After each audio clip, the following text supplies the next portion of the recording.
Muy buenas noches a todos, sean bienvenidos al Club de los Demonios aquí por Radio Vox 88.3, dándole la bienvenida a la noche rosarina, una noche espectacular. Después de las elecciones del 26 de octubre, o sea, los momentos culminantes, ahora estamos en el momento de análisis, un momento maravilloso que obviamente todos nosotros que nos haríamos si no pudiéramos comer de esto, ¿no es así? Querido Román Felipelli, ¿cómo le va? Oh, querido Maro, bueno, querido José, buenas noches. ¿Qué sería de nosotros sin esta maravillosa coyuntura electoral? Para la cual siempre hay que reservar, una partecita para la sorpresa y también una partecita para el espanto. Siempre, por supuesto que es así. Obviamente hoy 31 de octubre, disfrutando de la noche rosarina, también disfrutamos de Halloween, que obviamente es de terror lo que vamos a analizar, porque efectivamente las encuestas dieron cualquier cosa, la verdad. La mayoría se había creado una especie de clima bastante importante. Muy pocos, digamos así, vulgarmente la pegaron, digamos. Es que muy poco la pegan. Y para eso siempre es bueno traer voces externas a nuestro querido equipo. Y efectivamente tenemos esta noche el privilegio el honor de contar con José Ferrari, joven empresario de nuestra querida ciudad de Rosario, que se estuvo encargando de un tema muy interesante que pocas veces es tenido en cuenta dentro de las charlas que uno se hace a la hora de, por lo menos yo como miembro de un partido político, nunca la he charlado, que es la cuestión de la logística que le hace, por ejemplo, a los personal de las Fuerzas Armadas. José, ¿cómo andás? ¿Qué tal? Buenas noches. Bueno, muchas gracias por estar acá, invitarme hoy y poder presentarme con ustedes. Es un placer compartir la mesa con ustedes.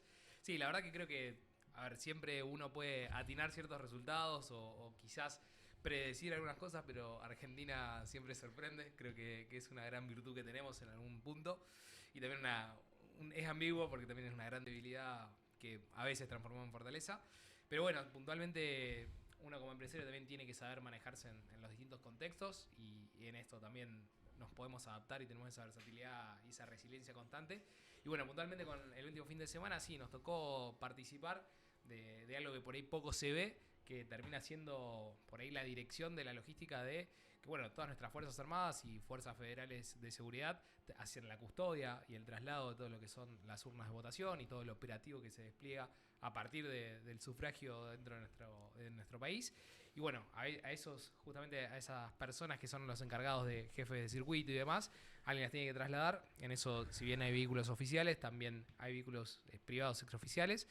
Y bueno, nos tocó encargarnos de 103 traslados en toda la provincia, desde Reconquista hasta el sur, que bueno, implicó todo un desafío, la verdad, interesante a nivel empresarial y a nivel logístico, pero lo pudimos sortear exitosamente y llegamos a un buen resultado, que bueno, después también derivó en el éxito de las elecciones en su logística, ¿no? Que después siempre va. En esa parte, en esa parte, sí, no falló.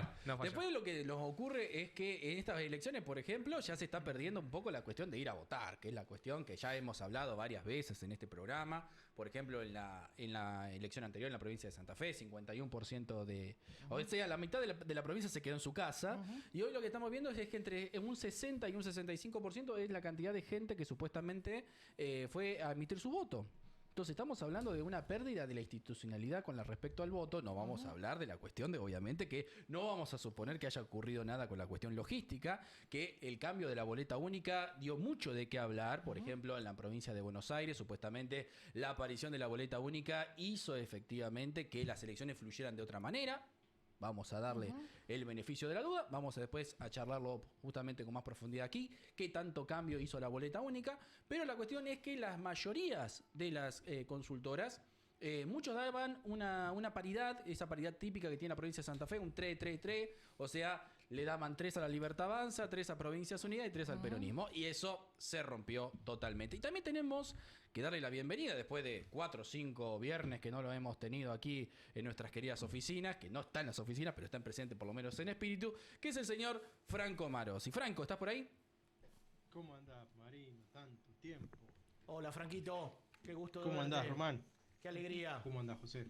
¿Qué tal? Mucho gusto, Franco, un placer. La verdad alegría. que esta cuestión nos ha dejado bastante anonadado. El clima que se había generado desde el 7 de septiembre hasta el 26 de octubre fue un clima en donde se veía que Javier Milei, la Libertad Avanza, no iba a sacar los resultados que efectivamente sacó. O sea, la mayoría ya estaba por superada la cuestión de que el gobierno perdía. Y la cuestión le daban a algunos una cantidad de 2 a 1 diputados y se terminó llevando 4. ¿Vos qué análisis haces de la situación, Franquito? ¿No sabe que pasa algo curioso, no? Las encuestas, la elección pasada, tanto local de Santa Fecina como por la bonaerense, daban un resultado parecido a este. O sea, supuestamente iba a haber paridad o una leve ventaja para la alianza oficialista en las elecciones pasadas en Buenos Aires y perdieron por 13 puntos. Y ahora decían que iban a perder por goleada con el peronismo y terminaron emparejando la elección. Y lo mismo en Santa Fe, dijeron que iba a ganar la Libertad Avanza en la elección pasada y terminó perdiendo, habiendo una cierta paridad. Y ahora decían que iba a haber una paridad y terminaron perdiendo. Yo creo que para hacer análisis político últimamente hay que decir lo contrario de lo que dice la mayor parte de los encuestadores. No sé si es un problema de muestreo, Es un problema es del un pueblo problema argentino de... que le gusta hacer la contra. Para mí el pueblo argentino es contrera por naturaleza. Claro, parece que le sí, dicen, hace una cosa y votan para va a otro lado. pasar No, esto pero y fuera de no. joda, haciendo análisis más en serio, creo que hay mucha parte de la población que vota con el bolsillo, en el sentido de las elecciones de medio término, la ven como algo que no puede cambiar mucho, pero que saben que si el gobierno perdía, la situación económica iba a peor y podía haber una disparada del dólar. Sí, Necesitaban que el muchos dijeron gobierno eso. gane para que la economía se tranquilice, Muchos dijeron porque los eso, sí. grandes cambios operan en la ejecutiva. Exactamente. También hay una cuestión que se dijo mucho de la cuestión logística que tiene que ver con José. Por ejemplo, Iñaki Gutiérrez fue a comentar en Neura que lo que ocurrió, la gran diferencia que hubo entre el 7 y el 26 es efectivamente la cuestión de los intendentes, la logística de los intendentes. O sea, los intendentes no jugaron. La mayoría de ellos ya solucionó su situación en 7 de septiembre, ya está todo solucionado, ya está todo cerrado, la mayoría ya cerró sus negocios y efectivamente eso dejó la libertad de situación a la mayoría y muchos de ellos decidieron no enemistarse con la Casa Rosada y decidieron no jugar y por eso se da esta situación. ¿Vos qué opinás, José? Sí, a ver, yo creo que si bien fue un gran cambio de lo que se tuvo en la elección anterior a esta, creo que muchos optaron justamente por quizás correrse del juego en algunos puntos y cierto en algunos quizás estratos políticos, por así decirlo, que se corrieron a por ahí no quitar el apoyo, pero sí ponerse como en una cuestión más de tercera posición, en el sentido de no estar ni un lado ni del otro.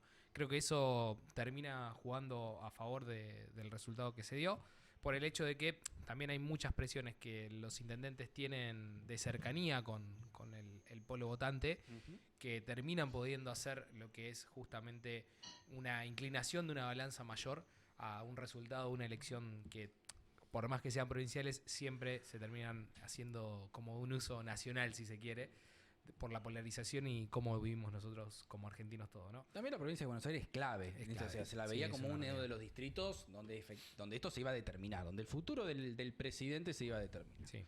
Lo que vemos ahora es que, por ejemplo, tenemos a Malamud, que es un personaje que viene de la ciencia política como nosotros, que está diciendo ya directamente que la Argentina, viendo el apoyo norteamericano que se vio en octubre con respecto a la defensa de la política de bandas, ya estamos viendo que estamos ante una nueva alianza como que no habíamos tenido desde los años 30. O sea que por primera vez podemos estar en un bando.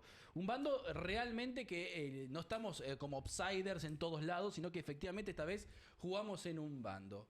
Román Felipelli. Sí, a mí me gustaría proponer una perspectiva que vaya más allá del cabalismo electoralista, de los números, y tratar de indagar un poquito lo que son las causas profundas del resultado que, por lo menos a mí me sorprendió el domingo, en el sentido de que yo realmente esperaba un llamado de atención para el gobierno, un llamado de atención.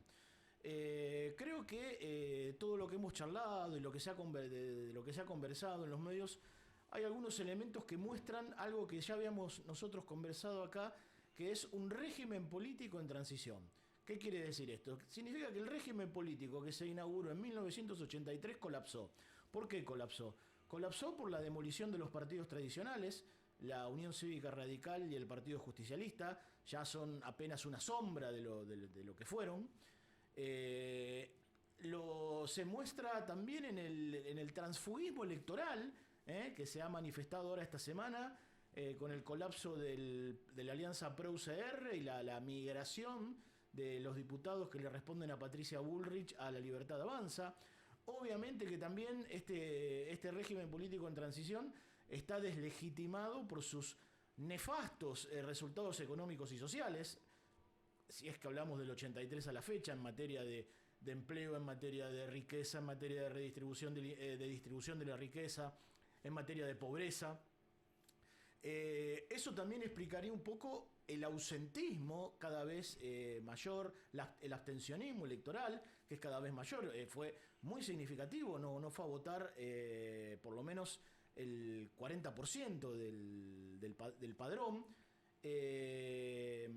Y en última instancia, si uno afina todavía un poco más la lupa y dice, pero bueno, dentro de este colapso, ¿por qué gana un partido de inclinación liberal? Bueno, porque esto demuestra que nos encontramos ante una profunda crisis moral, una crisis moral ya de larga data. El general Perón ya había dicho en los años 70, el hombre argentino está quebrado, porque tanto el liberalismo en sus fundamentos como el marxismo, que son los dos grandes, llamémosle así, relatos de la modernidad, han minado, han socavado, han horadado la idea de comunidad.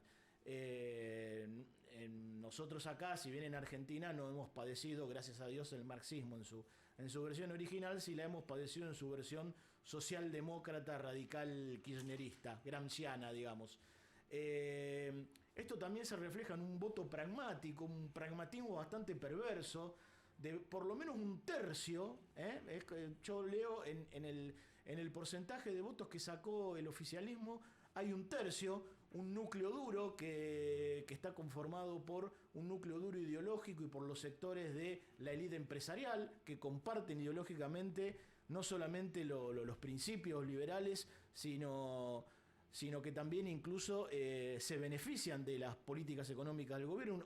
Una clase media alta que por una cuestión de odio ya casi secular a todo lo que es integración social y sectores populares, pretende imitar el modus vivendi de estos sectores, el comportamiento de estos sectores, pero llama la atención el otro tercio, que está formado por quizás sectores de clase media baja, trabajadores, algunos de ellos en el sector formal, bien remunerados, que votan incluso a sabiendas de que hay, incluye algunos empresarios esto también, incluso a sabiendas de que hay políticas oficiales, políticas de este gobierno de estos 2 años que los perjudican gravemente.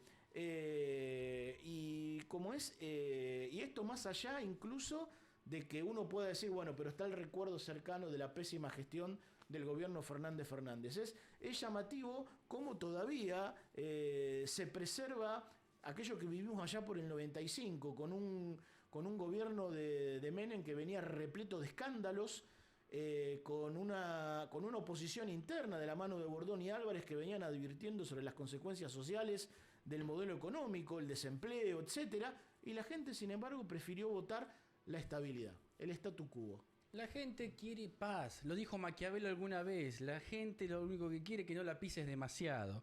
No quiere grandes retumbes de tambor. La gente lo que quiere es tener paz y tranquilidad.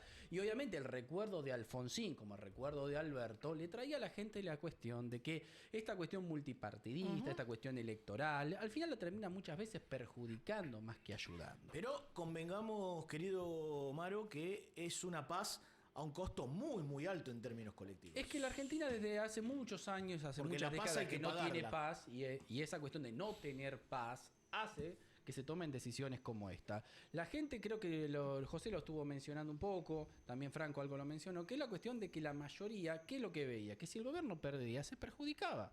Se veía ya el colapso, se le veía el lunes y el martes que todo esto volaba por los aires, que el apoyo norteamericano era el vacío, era la nada. Era esto o la nada. Sí, pero o sea, no había otra cosa, ¿entendés? Nadie corporizaba otra cosa, otra idea. La única que estaba ahí dando vuelta, que es la presidenta del PJ Nacional, es Cristina Kirchner, que ha sido ampliamente atacada, inclusive por sus propias huestes, en lo que va en los últimos 2 años. Entonces, ¿qué era? ¿Cristina de nuevo o Milei? Entonces, la nada. Era la nada. Cristina era la nada, ya sabemos que es la nada misma. Franco, por favor. No, un par de cositas. Cristina justamente lo que dice es que el error de Axel fue desdoblar las elecciones. Yo no sé hasta qué punto, porque con el sistema de boleta única tenés una boleta para intendentes y una boleta para diputados, o sea que no hubieran sido lo mismo que sucede, no hay listas ahora. pero me parece que volviendo al análisis, como decía Julio, más profundo de la cosa, vos tenés toda la razón. El problema es que enfrente no hay nada. ¿Por qué? Porque ni el peronismo ni el radicalismo han sabido, perdón, tener una plataforma, porque su plataforma es todo. O sea, ellos te venden la solución a todo. Entonces, al no poder solucionar nada, pierden cualquier sustancialidad que haga que su oferta electoral sea atractiva para el votante. O sea, porque te va a decir, el peronismo te dice, votanos a nosotros, no votés a Milei. Pero Milei por lo menos está claro que te está ofreciendo. El peronismo, ¿qué te ofrece? Nada.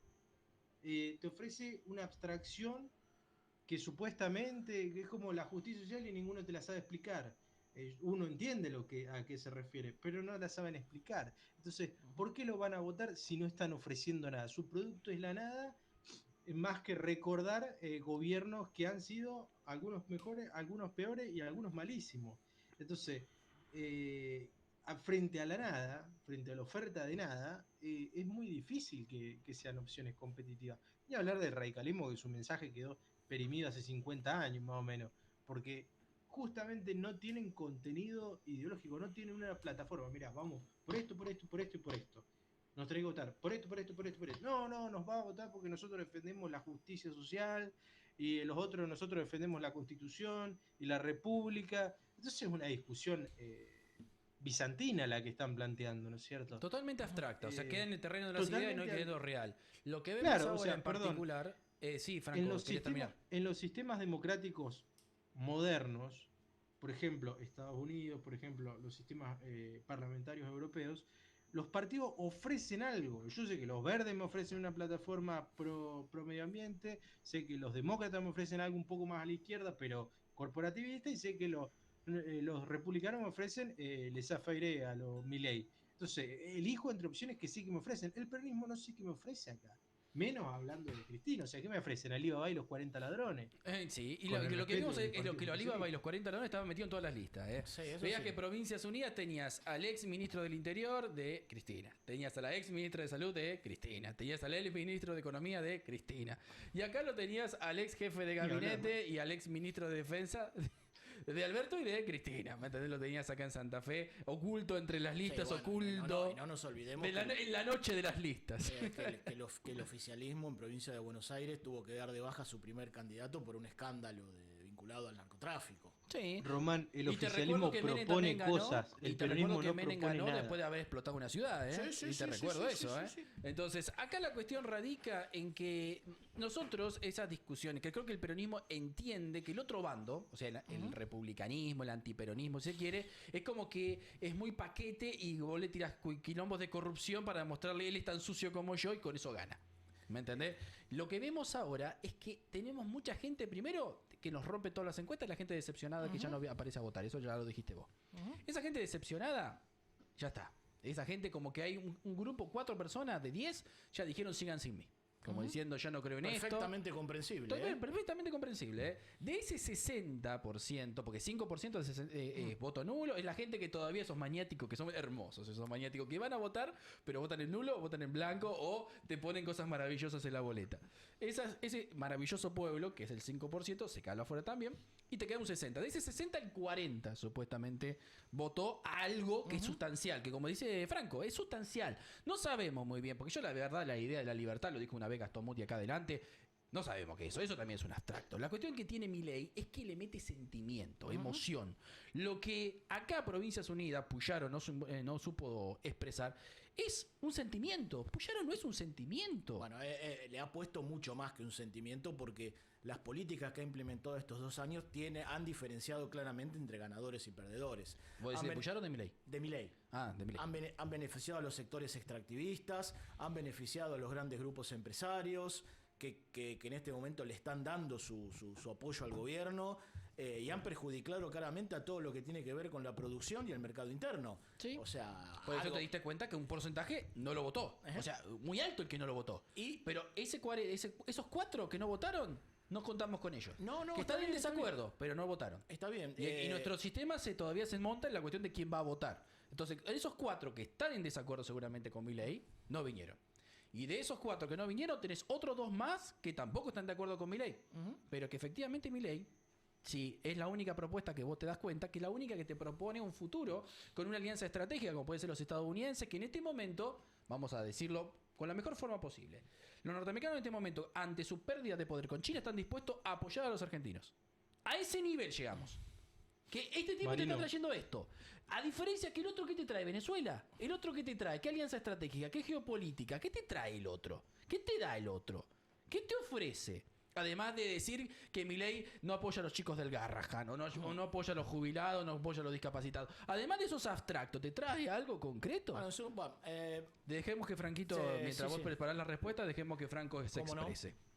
Creo que la clave en cuanto al tema de Puyaro puntualmente es que Puyaro te ofrece Coca Light y a nadie le gusta la Coca Light. A mí me encanta. Puyaro tendría que haberse diferenciado. No, momentito, voy a hacer una reivindicación de la Coca-Cola Light. Bebida de elixir, de gran calidad. Claro, el día de la elección. ¿Dónde está la Coca Light? Es como Quiero votar una a Coca Puyaro. Light. ¿Por qué? Porque, o sea, en vez de diferenciarse de Milei, Puyaro lo que hace es ofrecer Milei Light. O sea, te dice, sí, el es Estado ambiguo. hay que achicar el Estado. Se movió pero tan hay que ambiguo hacerlo de Puyaro. una manera racional. Es el síndrome de lo que le pasó a la Pato Burrich en la otra elección. O sea, hay que hacer esto, pero hay que hacerlo suave. Puyaro lo que tendría que haber hecho, a mi criterio, es tratar de correrlo a Milei por izquierda, es robarle votante al peronismo, no ofrecerle una versión tímida a los votantes de Milei, de Milei, una versión como más sí, hay que achicar el Estado, pero yo hago un poquito de obra pública. Entonces, creo que es o sea, él tendría que haber ido a chocar, a enfrentar el mensaje del oficialismo, porque ahí es donde se van sus votantes.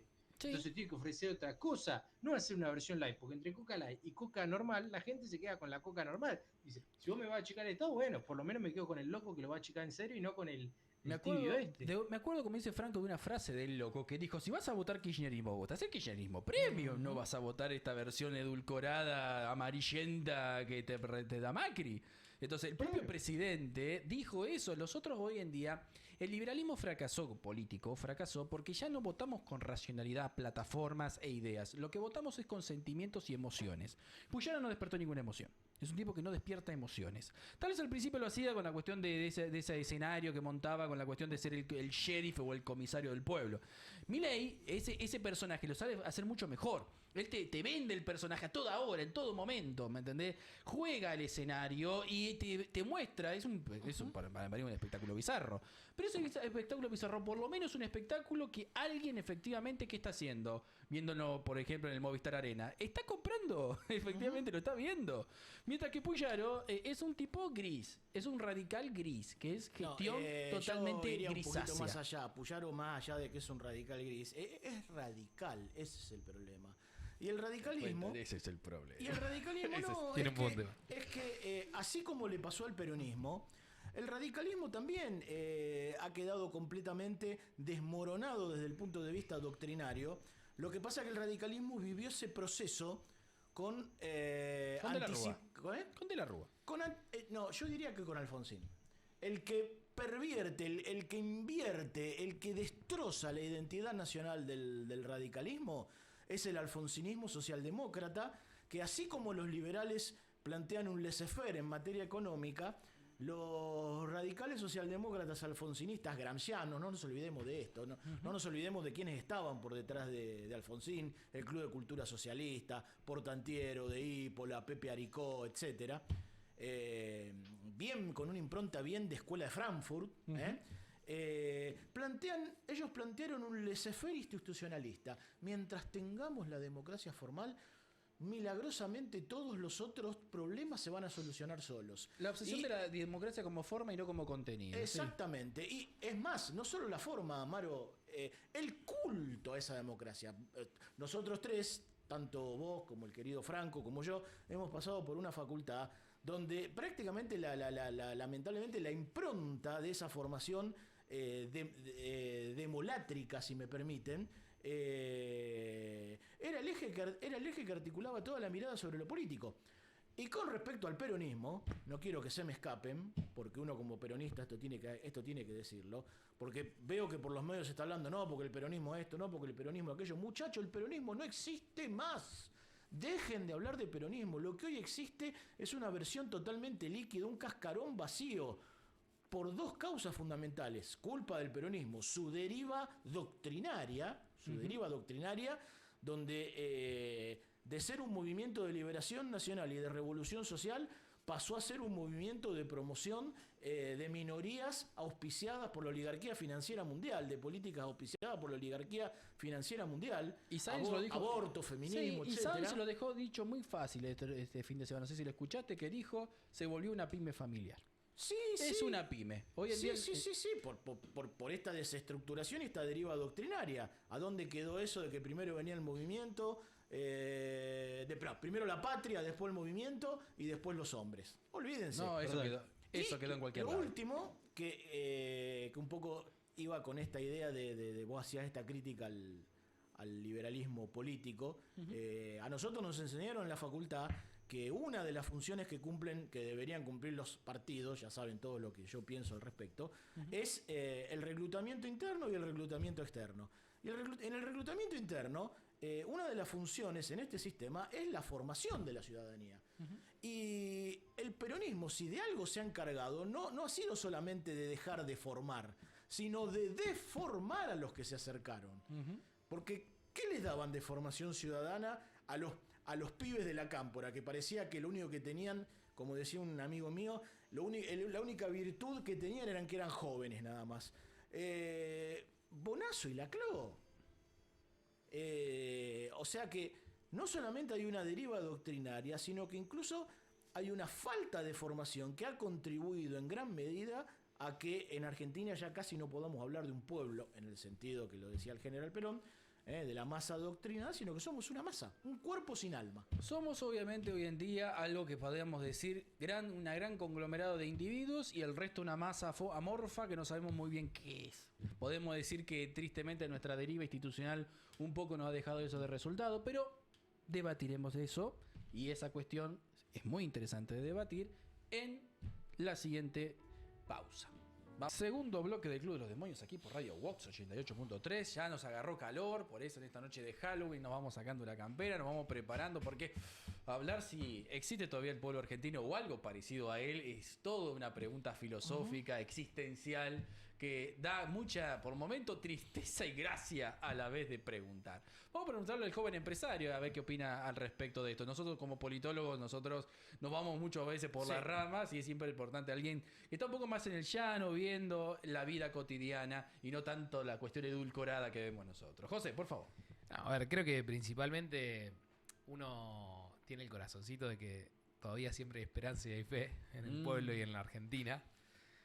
Y después creo que también es una cuestión de visión y desde el lado empresario uno siempre tiene esa fe ciega, ya sea que lo refleja en el día a día en la empresa y también con la decisión, ¿no? Porque es una discusión que muchas veces tengo en varias mesas junto con otros amigos empresarios y demás, que también en ciertos contextos donde quizás por ahí negocios más bursátiles o financieros terminan dando resultados similares a los de economía real o a veces hasta mejor, también está la contraparte de que uno busca, o por ejemplo yo en mi caso, siempre busco seguir creyendo en la Argentina, sigo apostando en Argentina, a pesar de todos sus pros y sus contras, y uno busca siempre seguir generando puestos de trabajo, porque ahí creo que también reside la identidad de ser empresario, de ser un verdadero agente de cambio, ¿no? Cuando uno impacta en decir, bueno, hoy sea el tamaño de pyme que cada uno tenga, el impacto en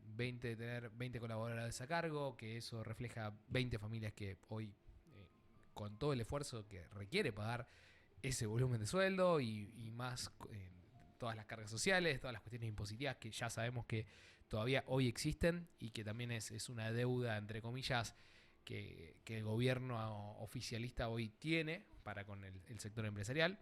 Esa reforma laboral y esa reforma impositiva sigue siendo como una deuda pendiente que uno apuesta a que si realmente mejoran las condiciones de contexto, la mayoría de los empresarios tienen el criterio y el concepto de generar más riqueza, no por la cantidad de volumen de dinero que puedan llevarse a sus arcas, sino también por el impacto que trasciende detrás de esa generación de riqueza. Obviamente, todo tiene su fin de lucro, porque justamente por algo es una empresa. Es lo que yo siempre planteo internamente, tanto en los colaboradores como por afuera. O sea, yo siempre tengo la gran frase de esto no es una ONG, es una realidad. O sea, termina siendo una empresa y para que sea una empresa tiene que dar un rédito. Si no, no es una empresa, que está también buenísimo, es otra cosa. Hacemos una ONG, hacemos ese trabajo que también nos llena y es enriquecedor e impacta y se necesita, pero no es una empresa. O sea, la empresa, su fin último tiene que ser generar riqueza y tener un lucro. Y está bien que así sea, ¿no?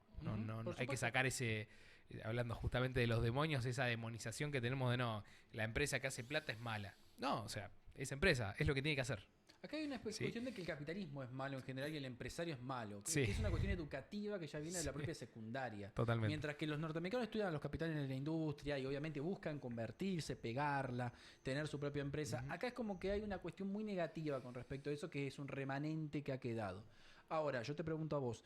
Se dice que, bueno, Milei se juntó con los gobernadores esta semana, obviamente ante los números arriba de la mesa, y les dijo básicamente, salvo a Axel Kicillof y algunos de los gobernadores más rechazantes del gobierno actual, para hablar de la reforma que vos estás hablando, de la impositiva, la laboral, y que la laboral, por ejemplo, se habló mucho esta semana del tema del banco de horas.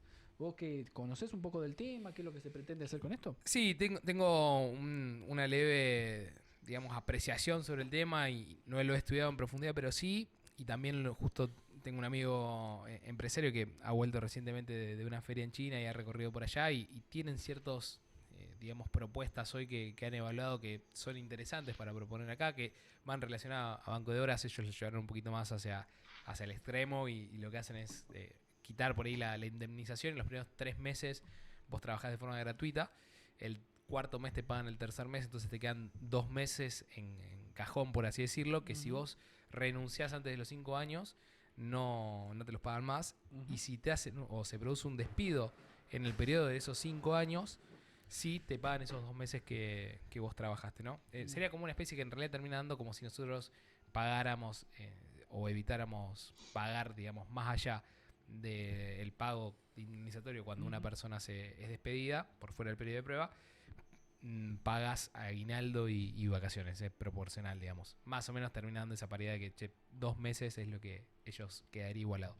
Pero al margen de eso, creo que las nuevas reformas en lo que respecta a banco de horas, que ciertamente ya con los fondos de desempleo hoy están aplicadas en otros gremios o en algunos gremios puntuales, creo que es una solución que, promueve darle esa seguridad que el empresario argentino ha quedado tan quemado, que en parte es real en números, porque la realidad es que cada 5 pymes que enfrentan un juicio laboral, pymes o micropymes, ¿sí? No estamos hablando de empresa grande, pero pyme o micropyme, desde el monotributista que tiene la última categoría en monotributo y ya puede tener 3 o 5 colaboradores a cargo, la realidad es que 5 de cada 3 funden si enfrentan un juicio laboral. Eso es un hecho, es un dato y es real, ¿sí? Entonces, el empresario ha adquirido como mucho esa experiencia por terceros de tener ese miedo a, si crezco, me arriesgo más, que el empresario debe convivir con el riesgo, que eso está bien, pero tengo miedo que cuando me metan un juicio laboral por A, por H, por B, que las características han sido en los últimos años que aún teniendo todo en regla, sacamos las cuestiones de cuando un empresario no está regular, o sea, vayamos a las cuestiones cuando justamente no tiene todo en regla. El riesgo a darle la prioridad a cuestiones que por ahí son ilógicas se termina volcando hacia el colaborador o el empleado y no hacia el empleador. Entonces le ha quitado mucha seguridad al empresario, digamos, argentino de decir, quiero contratar más gente. Y eso después termina derivando, creo que la base, más allá de la reforma impositiva, la base termina siendo la reforma laboral y darle la tranquilidad al empresario de quizás hacer un monte indemnizatorio mensualmente o tener un banco de horas de usos de cantidad de personas que yo puedo tener, tanto registradas como hacerme o apropiarme de horas de personas que no están registradas y las pueda generar con esa eventualidad y demás, aportan al dinamismo que hoy vivimos en las empresas, que justamente ya no es tan estructurado como antes el desarrollo de un negocio y el desarrollo del mercado. ¿Sí? Hoy quizás antes la estacionalidad se daba en, che, tengo una heladería o tengo una cafetería, entonces mi estacionalidad de mi negocio depende del rubro. Hoy la realidad es que depende de un montón de otras variables y la mayoría de las empresas tienen este dinamismo interno, ya han cambiado. Entonces, hoy cualquier empresa tiene esta cuestión estacional o dinámica que capaz de los 12 meses tengo 4 meses intensos, que me coinciden que también toda la globalización ha hecho que si yo tengo una empresa que trabaja para un sector específico, por ejemplo tecnología, para un país determinado, tengo estacionalidad en la producción o no. Por ejemplo, cuando hablas de startups, ya sabes que más o menos entre octubre y noviembre, ya hasta marzo o quizás febrero, muere todo, no hay levantamiento de capital, ya todo el mundo cerró. ¿Por qué? Porque la mayoría de las rondas se cierran en Estados Unidos ya post octubre, ya en noviembre, ya calma todo y ya te pasa para el otro año. Entonces, vos la plata no la vas a recibir hasta marzo y capaz que tu época fuerte, si sos una software factory que programa para startups que reciben dinero de financiamiento de VCs o de inversores en Estados Unidos, vas a tener mucha mayor actividad quizás entre marzo y septiembre o marzo y octubre. Entonces, ya creo que ha trascendido a los rubros esa eventualidad o esa estacionalidad de las empresas. Y creo que tener esa versatilidad en lo laboral hace que uno también pueda acrecentar o disminuir su planta operativa. Y también lo que uno hoy creo que desde mi visión tiene que apuntar a tener una estructura chica altamente rentable, ¿no? Ese creo que es el sumus de una empresa exitosa, entre comillas. Porque Entiendo. también una empresa que tiene una estructura muy grande a largo plazo termina siendo un costo hundido futuro.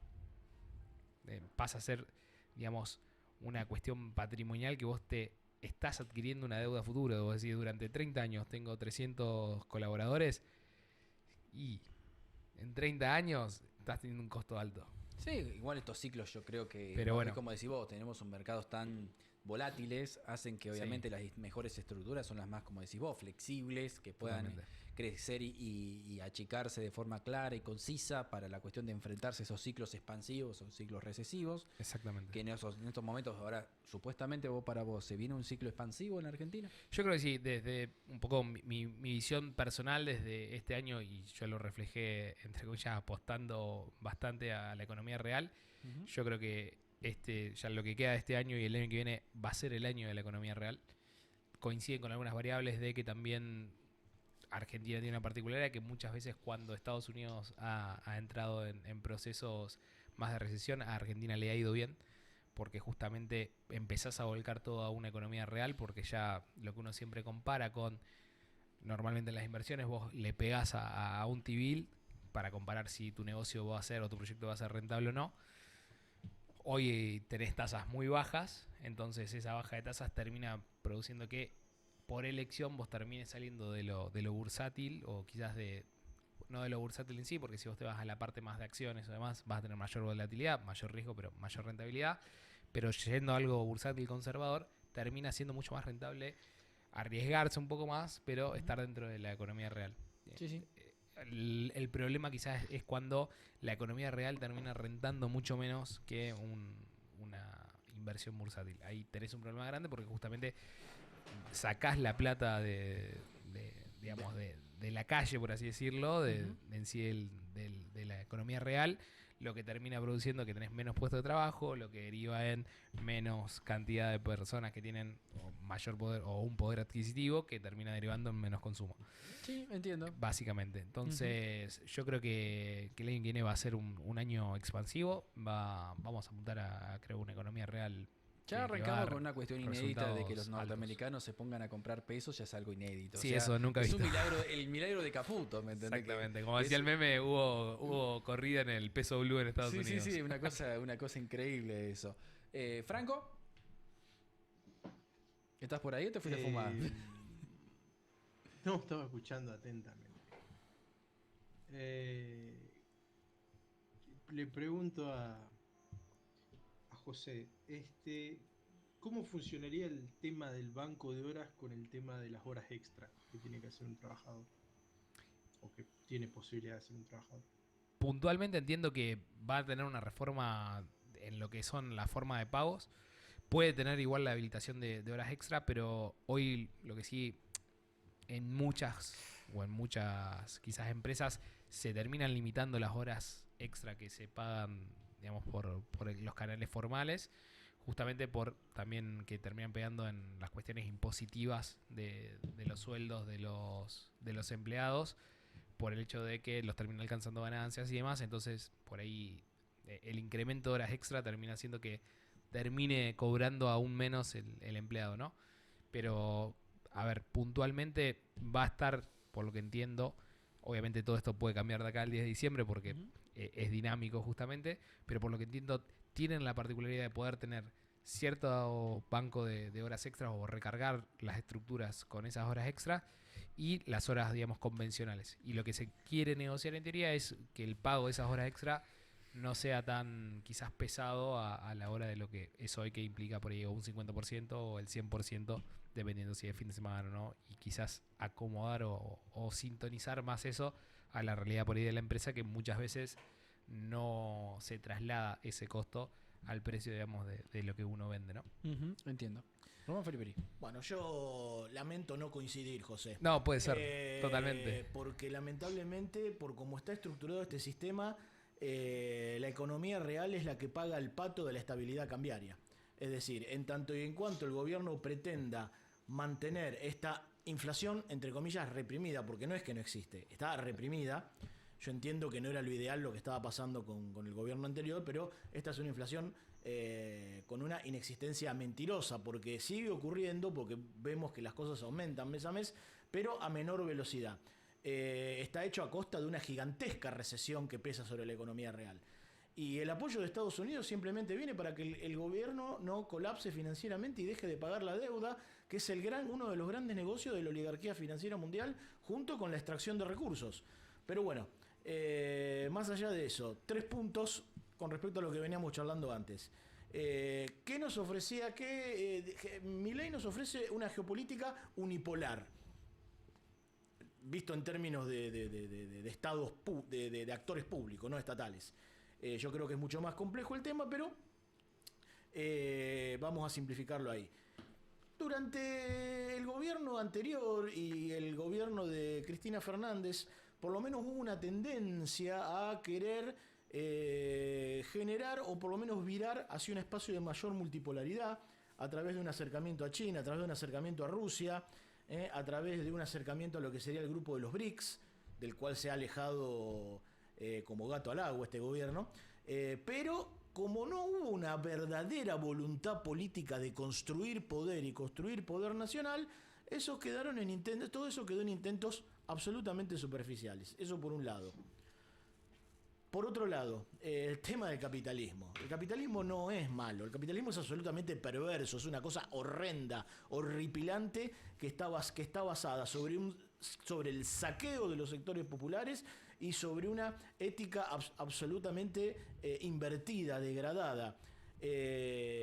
No en vano, fíjense que uno de los textos fundantes del capitalismo moderno es la fábula de las abejas de Bernard de Mandeville, que dice que una sociedad, cuanto más corrupta es, más rica es, porque genera conflictos judiciales, entonces se activa toda una serie de resortes que, paradójicamente, para estos hombres de una moral absolutamente desviada, eso generaba riqueza, y la propia generación de riqueza era vista como una cuestión virtuosa. Una cosa absolutamente mentirosa. Obviamente que la empresa está perfectamente bien, que gane una no me gusta decirle ganancia, pero que sí que tenga un rédito en función del riesgo y de la iniciativa, pero eso no tiene absolutamente nada que ver con el capitalismo. Esa es una idea que hay que desterrar. El tema de la reforma laboral, porque lo que vos decís, José, lamentablemente es cierto, porque en este clima de degradación moral, así como está el mal empleador, está el mal empleado. Totalmente. Está el mal empleado. Ahora, perfectamente eso se podría hacer si se introdujeran reformas puntuales, tanto a nivel de la justicia como a nivel de la actividad sindical, que cuando se detectan esas prácticas de infidelidad o de pretender aprovecharse de la buena voluntad del empleador, eso quede neutralizado, tanto del lado de la justicia como por el lado sindical. Lamentablemente lo que vemos que va a pasar con la reforma laboral es que van a utilizar esa excusa que lamentablemente es cierta, lo de la industria del juicio, porque hay malos empleados, hay malos abogados, para arrasar, estoy seguro que esto va a ser lo que va a pasar, van a arrasar los derechos laborales, tratando de generar una especie de mercado a la norteamericana donde, en Norteamérica la rotación laboral es mucho más fluida, pero nosotros no tenemos el tamaño ni tenemos la complejidad de la economía norteamericana. Con lo cual acá... Ni la movilidad, con lo cual... No, le falta la flexibilización laboral sin una economía dinámica es terriblemente contraproducente. Lo vimos en los 90 cuando la desocupación alcanzó el 30%. Absolutamente de acuerdo, Franco. El problema principal de la flexibilización laboral justamente pasa porque el nivel de dinamismo de tu economía, porque si tu economía es muy dinámica, está bien la flexibilización laboral, salís de un empleo y caes a otro. El problema es cuando está deprimida y vos flexibilizás y lo único que hace es generar subempleo y desempleo. No estoy de acuerdo con lo del capitalismo es malo, el capitalismo no es ni malo ni bueno, es un sistema de producción, y lo digo como el socialista que soy. No hay una cuestión moral. Es una mala lectura de Karl Marx decir que el socialismo... Sí, yo creo que lo que hay básicamente es que vos podés hacer, como diría el general, o haces capitalismo de empresa o capitalismo de Estado. O sea, o el principal actor económico es el Estado, como acá en Argentina yo creo que el general lo que quiso hacer en los años 50 es ir por el medio, y con el medio lo chocaron de los dos lados. O sea, las empresas, para un Estado fuerte está de más, si vos permitís a las empresas y no le das a las empresas lo que quieren. O sea, los grandes lobbyistas te hacen pelota. Y si a la vez vos no terminás de destruir a esas empresas te van a terminar destruyendo vos tarde o temprano. No se puede ir por el medio. Se podía ir por el medio en los años 30. ¿Me entendés? Con el Führer a la cabeza, vos podías hacerte el loco y andar por el medio e ir comiéndote las empresas una por una sin que se dieran cuenta, los grandes capitalistas se dieran cuenta. Pero ya a los 50 ya no podías hacer eso. Sí, ahí igual le doy la derecha justamente a Román que, a ver, en ambos lados... Tampoco quiero que pase como en alto de que todos los empresarios son santos. En ambos lados siempre hay abusos, tanto de empleados como de empleadores. Y creo que ambas cosas deberían ser, no sé si la palabra es reguladas, pero sí quizás limitadas o controladas para que de ninguno de los dos lados pase. Yo tampoco coincido con hacer un vaciamiento, por así decirlo, de todos los derechos que tiene el empleado, porque hay muchos reclamos o muchas cuestiones que sí son justas y son reales. Ahora, sí, para mí, no sé cuánto va a avanzar o esa predicción cuán efectiva va a ser a futuro, creo que lo veremos después del día de diciembre, pero al margen de eso, creo que sí hubo mucho abuso o mal uso de todos esos derechos adquiridos, justamente por todas estas cosas que han destruido muchas pymes con esa industria volviendo un poco más allá de la discusión del capitalismo, de esa falta de moral de una parte o de la otra. Pero vos date cuenta que ya en marzo del 55 Perón hace lo que llama el Congreso de la Productividad, donde efectivamente se sentaron ahí los sindicatos y los empresarios y le pusieron a decir nada a los sindicatos. O sea, hasta el propio Perón se dio cuenta que se le fue la mano con la CGT. Pero yo sigo pensando que era la única persona que podía haberlo revertido esa situación. Claro. Lo que vino después es que el sistema no se tocó más.